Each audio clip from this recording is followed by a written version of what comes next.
Ya, puji Tuhan, hari ini saya akan membagikan satu kebenaran firman Tuhan. Saya berikan judul, Menjadi Murid Tuhan Yesus yang Waspada. Sama-sama kita baca judulnya, 1, 2, 3. Menjadi Murid Tuhan Yesus yang Waspada. Ya, saya akan mengangkat kisah tentang Simon Petrus, tapi dalam sisi negatifnya. Petrus tentunya adalah seorang murid yang luar biasa, seorang murid yang saya katakan dia seorang murid yang hebat, seorang murid yang memenangkan banyak jiwa, seorang murid yang dipercayakan untuk menjadi pemimpin para rasul pada waktu itu dengan karismanya yang luar biasa. Tapi saya bukan menyoroti tentang hal positifnya, mungkin di berikutnya saya akan membagikan karena sangat menarik mempelajari pribadi Petrus. Saya akan melihat sisi buruk atau sisi negatif dari Simon Petrus. Bukan untuk kita mencontohnya, tetapi untuk kita boleh paling tidak menjadikan kisah tentang Simon Petrus ini menjadi pelajaran rohani bagi kita, supaya kita di dalam hidup kita tetap waspada. Amin. Amin. Kita sebagai murid Tuhan Yesus harus waspada. Karena seorang Simon Petrus yang sudah bersama-sama dengan Tuhan, juga melakukan banyak mujizat pelayanan, dia pun bisa terjebak di dalam hal-hal atau dosa-dosa yang akan saya uraikan pada siang hari ini. 1 Petrus 5 ayat 8, kita baca sama-sama, 1, 2, 3. Sadarlah dan berjaga-jagalah, lawanmu si iblis berjalan keliling sama seperti singa yang mengaum-ngaum dan mencari orang yang dapat ditelannya. Ini surat yang dituliskan oleh Rasul Petrus ya. Dia sudah melewati begitu banyak pelayanannya dan dia sampai kepada satu titik atau satu perenungan yang sangat dalam, bahwa dia katakan sadarlah dan berjaga-jagalah, lawanmu siapa? Si iblis yang berjalan berkeliling sama seperti singa yang mengaum-ngaum dan mencari orang yang dapat ditelannya. Paulus juga menuliskan kepada jemaat di Efesus, karena perjuangan kita bukanlah melawan darah dan daging, tetapi melawan penghulu-penghulu di udara, roh-roh jahat di udara. Oleh sebab itu Rasul Paulus katakan, kenakanlah seluruh perlengkapan senjata Allah. Oleh sebab itu, kita sebagai murid Tuhan harus tetap waspada. Amin. Colek kanan kirinya, katakan waspada. Waspadalah. Lamanya kita menjadi orang Kristen tidak bisa menjadi jaminan kita tidak jatuh ke dalam dosa. Apapun titel ataupun pelayanan kita sebagai singerka, kita sebagai WLK, kita sebagai pengkhotbah, kita sebagai pemain musika, kita sebagai siapapun juga, tidak menjamin kita tidak bisa tersandung. Petrus itu kurang apa lagi coba saudara. Dia itu luar biasa, saya melihat pribadi ini. Seorang rasul yang begitu dahsyat di dalam pelayanannya. Pengurapannya begitu luar biasa. Dia khotbah 3.000 orang selamat. Bayangannya aja, itu orang kena bayangannya, orang sakit disembuhkan saudara. Nah, orang seperti Simon Petrus juga bisa tersandung ke dalam dosa. Oleh sebab itu, perenungan pada siang hari ini, saya mengajak kita semua untuk belajar, melihat dari kisah Petrus ini, bahwa kita harus sadar dan berjaga-jaga senantiasa. Kita harus tetap waspada. Sekali lagi katakan waspada. Ya, Simon Petrus atau Kefas, Simon itu nama aslinya, Petrus atau Kefas itu nama yang diberikan oleh Tuhan Yesus kepada dia. Jadi Simon Petrus atau Kefas artinya itu batu karang ya. Dia adalah seorang penjala ikan atau nelayan di Danau Galilea atau Danau Genesaret atau Danau Tiberias. Dia mempunyai saudara kandung Andreas, saya sudah pernah khotbahkan. Andreas itu mungkin adik atau kakaknya. Dia merupakan anak Yohanes menurut Yohanes pasal 4 ayat 2 atau anak Yunus di dalam Matius anak 16 ayat 17. Simon Petrus dan Andreas adalah murid pertama yang dipanggil Tuhan Yesus ya. Kemudian baru dia panggil Yakobus dan Yohanes dan murid-muridnya yang lain. Nah, Simon Petrus adalah murid yang berani berjalan di atas air. Ini sisi positif dari Petrus. 11 murid yang lain itu stay di kapal, tapi Petrus berani, walaupun akhirnya dia tenggelam, tapi paling tidak dia ini murid yang sangat berani ya. Termasuk dia berani memberitakan Injil. Walaupun dia masuk penjara, dia tetap berani mengabarkan tentang Injil. Kemudian dia adalah murid yang mengakui bahwa Yesus adalah Mesias anak Allah yang hidup di dalam Matius pasal 16 ayat 16. Engkau adalah Mesias anak Allah. Dan Tuhan Yesus katakan, di atas batu karang ini aku akan mendirikan jemaatmu. Nubuatan tentang kelahiran gereja ya. Kemudian murid yang menyaksikan Yesus dimuliakan di atas gunung ya bersama dengan Yohanes dan Yakobus ya. Kemudian dia juga murid yang menyaksikan Yesus membangkitkan anak Yairus bersama dengan dua murid yang lainnya, Yohanes dan Yakobus. Kemudian juga dia murid yang ikut berserta dengan Yesus berdoa di Taman Getsemani. Dia ada 3 murid yang sangat dekat dengan Yesus. Petrus, Simon Petrus selalu disebutkan pertama Simon Petrus, Yohanes dan Yakobus. Nah, catatan gereja mengatakan dia menjadi soko guru atau pemimpin jemaat mula-mula, dan di tahun 69 dia mati sebagai martir di bawah pemerintahan kekaisaran Nero pada waktu itu, dan dia mati dengan cara disalibkan kepalanya di bawah. Ini luar biasa. Ya, dia walaupun mengalami lika-liku kehidupan, tetapi saya melihat dia menjadi murid yang luar biasa sampai akhir hidupnya dia mempersembahkan yang terbaik bagi Tuhan.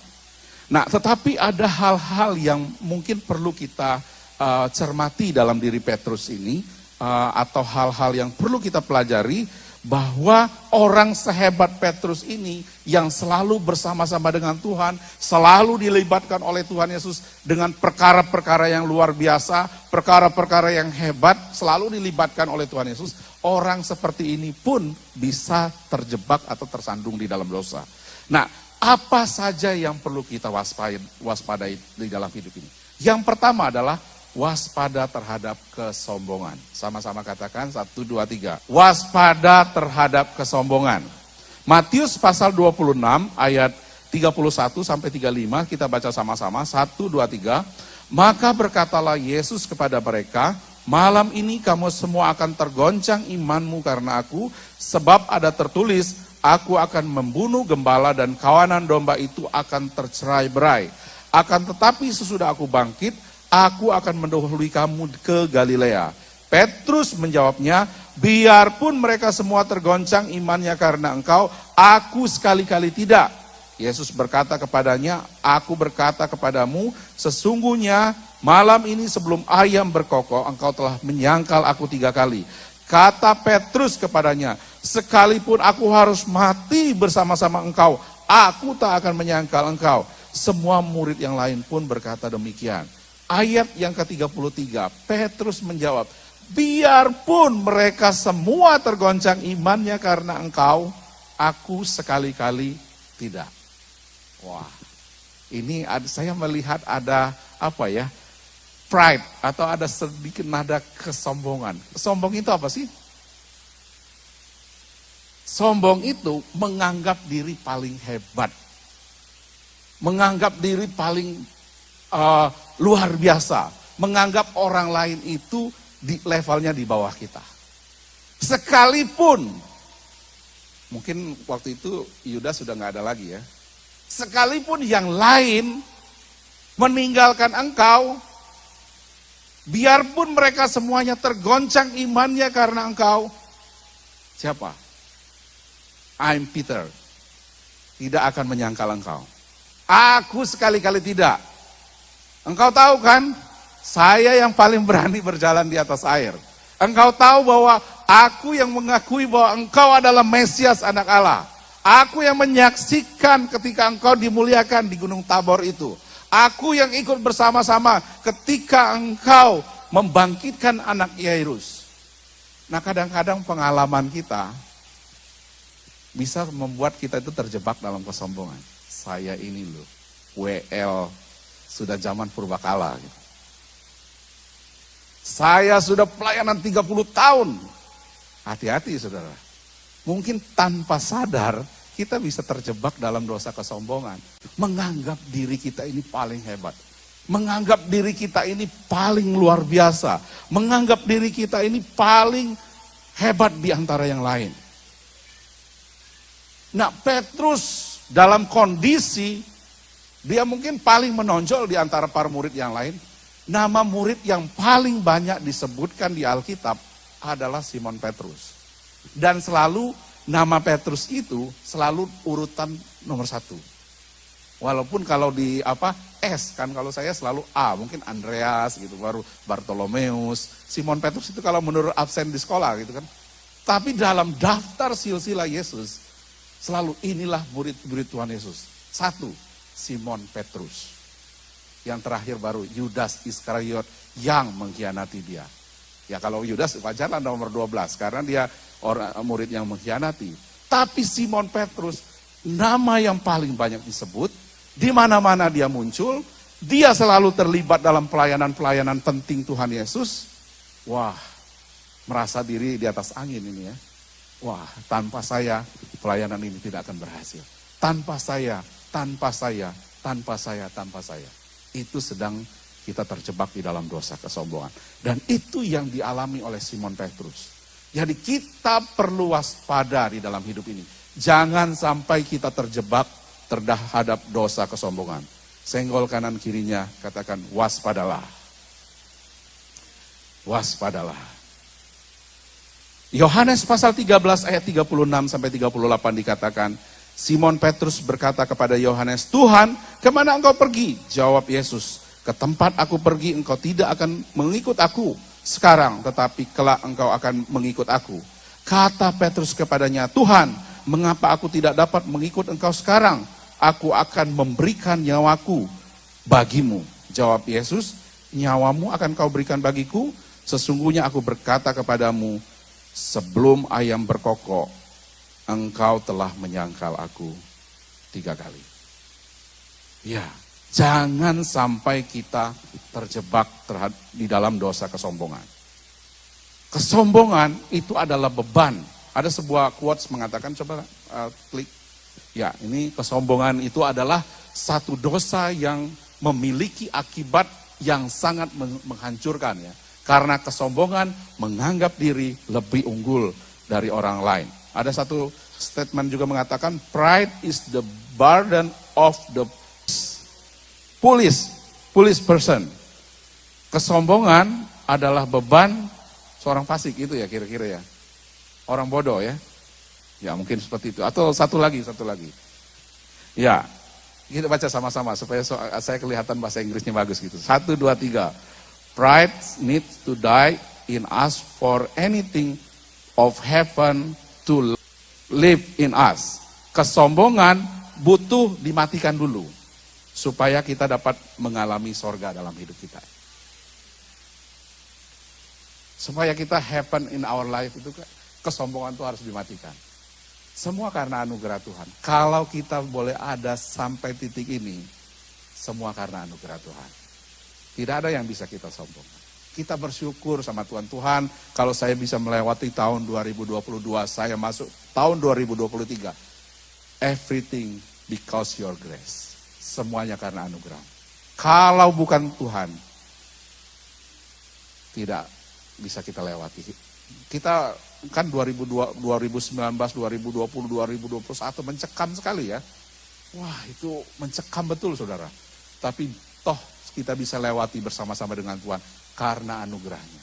Bukan karena kuat gagah kita. Bukan karena kita pintar. Oh, karena saya pintar makanya saya bisa mengelola perusahaan ini. Bukan. Karena anugerah Tuhan semata. Jadi matikanlah kesombongan dalam diri kita. Supaya kita dapat menikmati sorga hidup di dalam diri kita. Amsal pasal 8 ayat 13. Kita baca sama-sama. 1, 2, 3. Takut akan Tuhan ialah membenci kejahatan. Aku benci kepada kesombongan. Kecongkakan, tingkah laku yang jahat, dan mulut penuh tipu muslihat. Setiap orang yang tinggi hati adalah kekejian bagi Tuhan. Sungguh, ia tidak akan luput dari hukuman. keangkuhan merendahkan orang, tetapi orang yang rendah hati menerima puji-pujian. Yesaya 2 ayat 11, 1, 2, 3. Manusia yang sombong akan direndahkan, dan orang yang angkuh akan ditundukkan, dan hanya Tuhan sajalah yang maha tinggi pada hari ini. Yakobus 4 ayat 6. Allah menentang orang yang congkak, tetapi membiarkan kasih karunia kepada orang yang rendah hati. Jadi waspada terhadap apa? Kesombongan. Alkitab sangat jelas mengajarkan kepada kita supaya kita waspada terhadap kesombongan. Yang kedua, apa yang perlu kita waspadai? Yang kedua adalah waspada terhadap kedagingan. Sama-sama baca 1, 2, 3. Waspada terhadap kedagingan.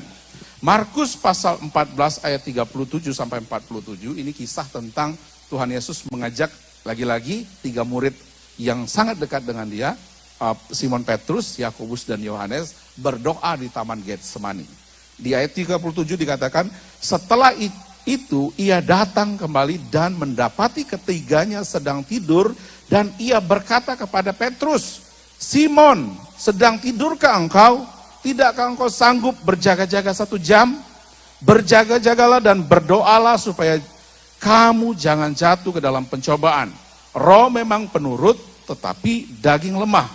Lalu ia pergi lagi dan mengucapkan doa itu juga, dan ketika ia kembali pula, ia mendapati mereka sedang tidur, sebab mata mereka sudah berat dan mereka tidak tahu jawaban apa yang harus mereka berikan kepadanya.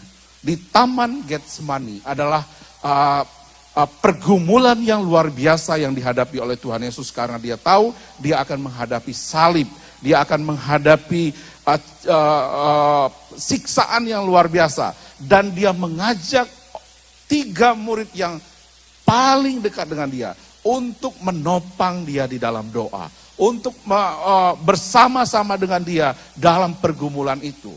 Tetapi apa yang dilakukan oleh Simon Petrus dan murid-murid, kedua murid yang lainnya, Tuhan Yesus itu nggak tegur, hai Yakobus, hai Yohanes. Yang dia, coba saudara baca, baik di Injil Matius maupun Markus, itu yang Yesus katakan di ayat yang ke-37, Petrus, dan ia berkata kepada Petrus, Simon, sedang tidurkah engkau? Tidak sanggupkah engkau berjaga-jaga 1 jam? Yang lain itu enggak ditegur, saudara. Yang fokus dia itu kepada Petrus. Ya mungkin tadi ya, aku mau mati demi engkau gitu kan. Tapi baru dibawa satu titik yang dimana Yesus sedang bergumul luar biasa.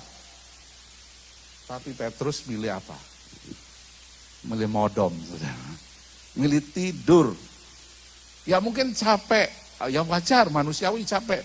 Tapi inilah titik di mana Tuhan Yesus sangat membutuhkan topangan, sangat membutuhkan orang yang mensupport dia, sangat membutuhkan teman yang berdoa bersama-sama dengan dia.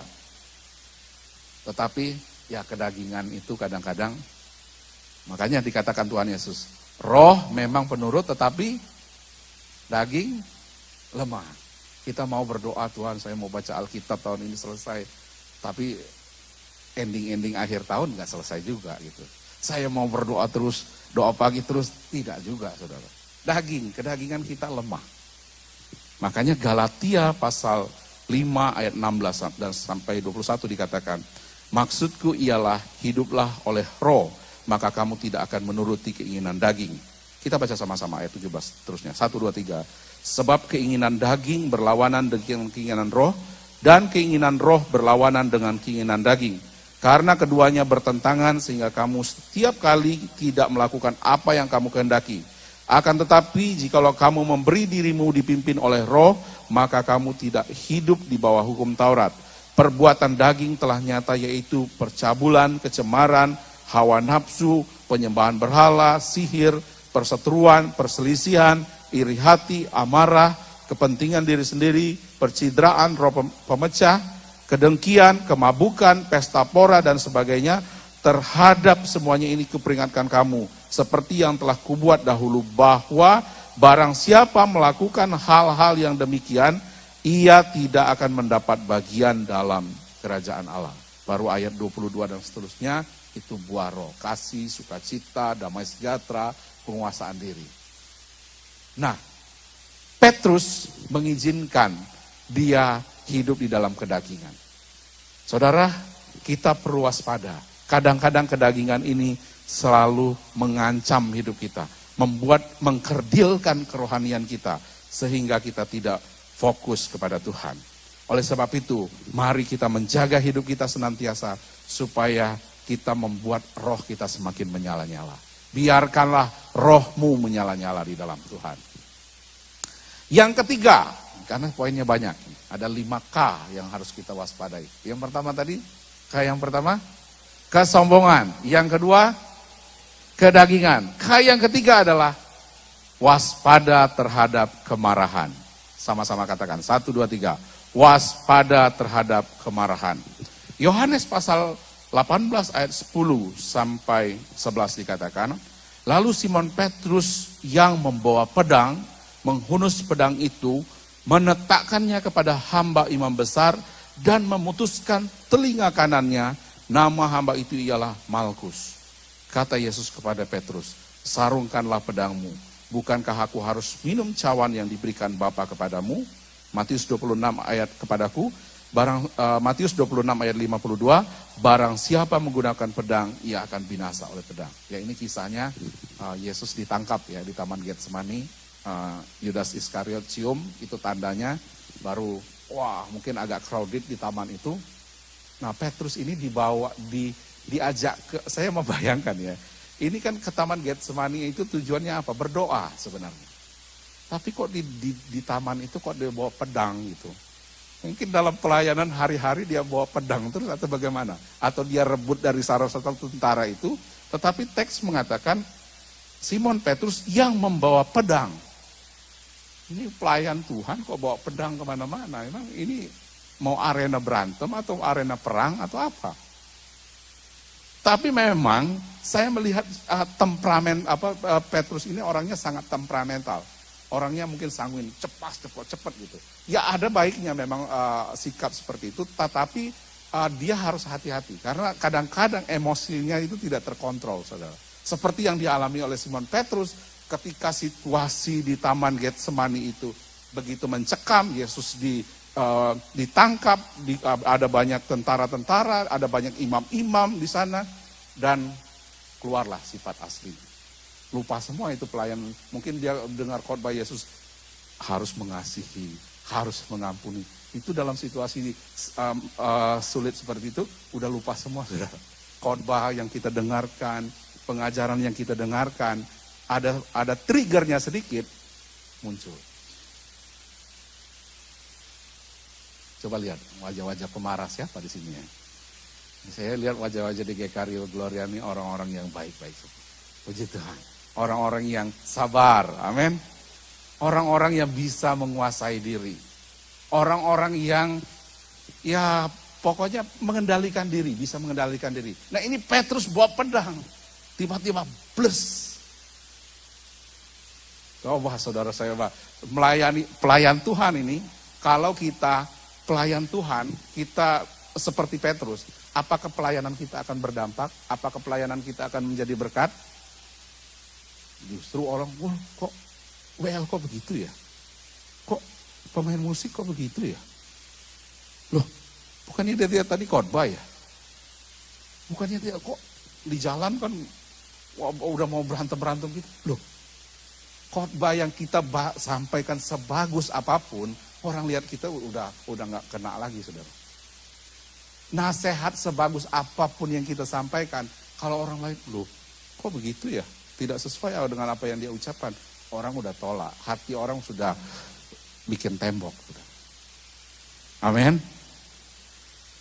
Nah Petrus dalam situasi seperti itu, kelihatan karakter aslinya. Emosional, temperamental, amarah.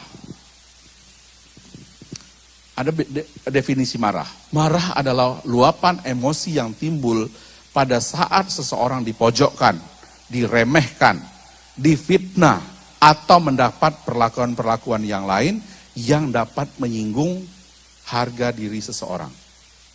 dia akan keluar. Tleng, tleng, tleng. Petrus kurang apa lagi? Sudah 3,5 tahun loh sama-sama Tuhan Yesus. 3,5 tahun kuliahnya itu full, siang, malam, pagi, petang. Walaupun dia punya istri, mungkin dia nggak pulang-pulang itu, pelayanan full gitu. Karena yang punya istri yang dicatat Alkitab itu Simon Petrus. Dia kemana-mana dia pelayanan. Tapi 3,5 tahun itu belum sepenuhnya mengubah karakter Petrus ini. Masih ada mungkin sisa-sisanya, sisa dikit-dikitnya. Nah Tuhan mau agar kita itu betul-betul dimurnikan seutuhnya. Amin. Amin. Oh aminnya pelan sekali. Amin.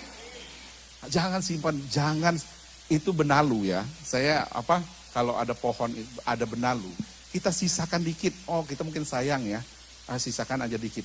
Makin besar, makin besar, makin besar. Akhirnya benalu itu, pohon itu daunnya udah kalah sama daun benalu itu. Nah saya itu di kampung ada dulu pernah orang tua saya tanam jengkol. Nah jengkol itu musuhnya itu benalu, saudara. Benalu itu harus dipotong, benar-benar dipotong, dipangkas. Yang tumbuh benalunya itu harus dipangkas. Kalau kita sisakan, wah itu membuat jengkolnya mati dan tidak berbuah. Tidak berbuah dan akhirnya mati. Nah kemarahan itu kita mungkin masih ada.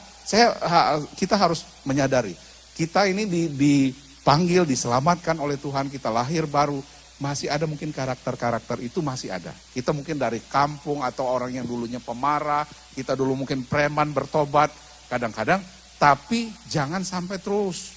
Kita harus terus ubahkan dari hari ke hari, amin. Seorang mantan presiden Amerika Serikat, Thomas Jefferson, katakan, When angry, count to 10 before you speak. If you very angry, count to 100. What is mean? Pada saat marah, hitung sampai 10. Tapi kalau sangat marah, mungkin kita udah gertakan ini, hitung sampai 100.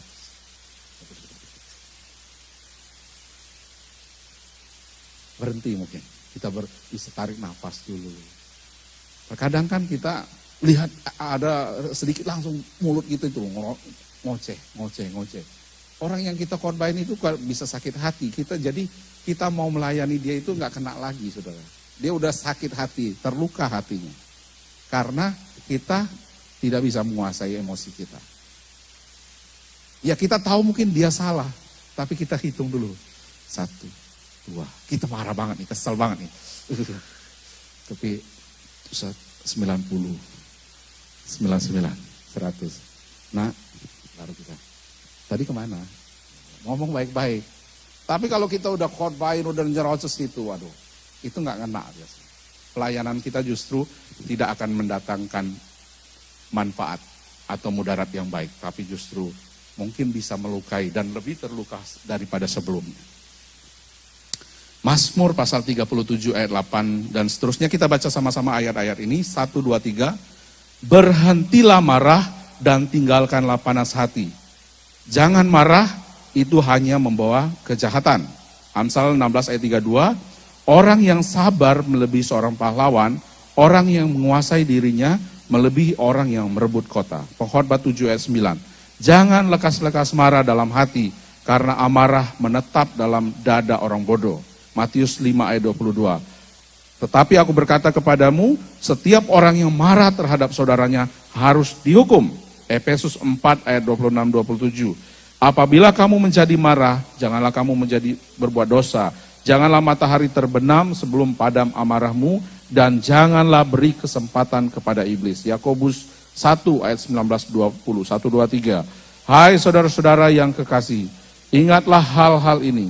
Setiap orang hendaklah cepat untuk mendengar, tetapi lambat untuk berkata-kata dan juga lambat untuk marah, sebab marah manusia tidak mengerjakan kebenaran di hadapan Allah. Colek kanan kirinya, jangan pemarah. Jadi orang yang sabar, amin. Amin, siap jadi orang yang sabar? Puji Tuhan, waspada. Karena kemarahan itu mungkin kalau, saya nggak tahu ya, kalau Malthus itu dengar khotbah Petrus seperti apa ya? Karena kan dia ini kan di Bait Allah, dan Petrus itu khotbah juga di Bait Allah. Ya mungkin karena dia mengalami jamaah Tuhan, mungkin hatinya sudah diperbaharui. Kalau hatinya belum diperbaharui, bisa balas dendam, saudara. Tapi mungkin dia sudah diperbarui karena itu Yesus ambil telinganya dan dia bisa ditempelkan lagi, jadi utuh lagi. Coba saudara, kalau misalnya nggak terjadi mujizat, Petrus khotbah di Bait Allah, lihat nih telinga saya nih, nggak ada lagi. Tapi luar biasa, Yesus ajaib, luar biasa. Dia bisa memulihkan setiap orang. Kita yang pemarah, Tuhan bisa ubahkan. Amin. Dan yang keempat, yang keempat, kita harus waspada terhadap kebohongan. Sama-sama katakan waspada terhadap kebohongan. Matius pasal 26 ayat 69 dan seterusnya dikatakan, sementara itu Petrus duduk di luar di halaman. Maka datanglah seorang hamba perempuan kepadanya, engkau juga selalu bersama-sama dengan Yesus orang Galilea itu. Tetapi ia menyangkalnya di depan semua orang, katanya, aku tidak tahu apa yang engkau maksud. Ketika ia pergi ke pintu gerbang, seorang hamba lain melihat dia dan berkata kepada orang-orang yang ada di situ, orang ini bersama-sama dengan Yesus orang Nazaret itu. Dan ia menyangkalnya pula dan bersumpah, aku tidak kenal orang itu. Tidak lama kemudian orang-orang yang ada di situ datang kepada Petrus dan berkata, pasti engkau juga salah seorang dari mereka, itu nyata dari bahasamu. Maka mulailah Petrus mengutuk dan bersumpah, aku tidak kenal orang itu. Dan pada saat itu berkokoklah ayam. Ini dia mengalami peningkatan loh. Dia menyangkal, kemudian menyangkal pula dan bersumpah. Ayat yang ke-72. Ayat 74 dikatakan, maka mulailah Petrus mengutuk dan bersumpah. Bohong melahirkan bohong. Martin Luther, klik, dia punya quotes sangat bagus ya. Iya, kita baca sama-sama, 1, 2, 3. 1, 2, 3. A lie is like a snowball. The future you roll, the biggest it's come. Ya. Bola salju itu semakin lama semakin membesar. Semakin membesar. Dulu mau kan cuma sebongkah ini saja. Dia berguling, semakin besar. Nah, kebohongan itu seperti itu. Kita mungkin bohong dikit-dikit, nambah terus. Dan akhirnya kita sudah jadi terbiasa jadi bohong. Ada suatu quotes lagi mengatakan, kita baca sama-sama, 1, 2, 3. Satu kebohongan memerlukan ratusan kebohongan yang lain untuk menutupinya. Maka janganlah berbohong karena akan ada bohong selanjutnya. Apapun kebohongan akan mengganggu aktivitas dan pikiran. Petrus itu tadi dia katakan ketika kamu salah satu ya. Dia bilang, enggak kok. Sumpah, aku enggak. Dan dia sumpah dan mengutuk, demi ini aku tidak kenal dia. Untung dia bertobat. Berkokok ayam nangis dia, bertobat. Enggak kayak Yudas, gantung diri. Keluaran pasal 23 ayat 1, kita baca sama-sama ayat-ayat ini. 1, 2, 3. Janganlah engkau menyebar kabar bohong. Janganlah engkau membantu orang yang bersalah dengan menjadi saksi yang tidak benar. Imamat 19 ayat 11. Janganlah kamu mencuri, janganlah kamu berbohong, dan janganlah kamu berdusta kepada kepada yang sesamanya. Amsal 14 ayat 25. Saksi yang setia menyelamatkan hidup, tetapi siapa menyebur-jeburkan kebohongan adalah pengkhianat. Saksi dusta tidak akan luput dari hukuman, orang yang menyebur-jeburkan kebohongan akan binasa. Matius 5 ayat 37. Jika ya, hendaklah kamu katakan ya. Jika tidak, hendaklah kamu katakan tidak. Apa yang lebih daripada itu berasal dari simbolis. Jika ya, katakan ya. Jika tidak, katakan tidak. Hati-hati, saudara. Halo, mama ada di rumah? Bilang lagi pergi. yakin nih karena yang nelpon itu tukang tagih duit, tukang kredit. Bohong, saudara. Anaknya dibohongi, dia ngajarkan secara tidak langsung kepada anaknya. Kalau anaknya bohong, jangan salahkan. Kalau anaknya pintar berbohong, jangan salahin. Mungkin kita lihat dulu, oh iya mungkin dia lihat karena anak itu ngelihat dari orang tuanya. Kalau anaknya kita bilang, kamu jangan suka bohong, kamu harus jujur. Mungkin kita koreksi dulu ya, apakah saya sudah jujur, apakah saya tidak pernah berbohong? Karena bohong itu kayak Martin Luther katakan tadi, kecil, makin besar, seperti bola salju. Haleluya, waspada terhadap kebohongan. Dan yang terakhir adalah waspada terhadap kemunafikan. 1, 2, 3. Waspada terhadap kemunafikan. Yang kelima adalah kemunafikan. Ini Galatia pasal 2 ayat 11. Ini tulisan Rasul Paulus. Kalau judul yang diberikan oleh LAI, Perseteruan Paulus dengan Petrus. Judul yang ditulis oleh LAI.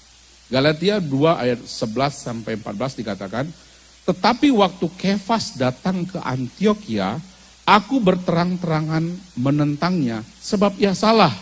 Karena sebelum beberapa orang dari kalangan Yakobus datang, ia makan sehidangan dengan saudara-saudara yang tidak bersunat. Tetapi setelah mereka datang, ia mengundurkan diri dan menjauhi mereka karena takut akan saudara-saudara yang bersunat. Dan orang-orang Yahudi yang lain pun turut berlaku munafik dengan dia. Sehingga Barnabas sendiri turut terseret oleh kemunafikan mereka.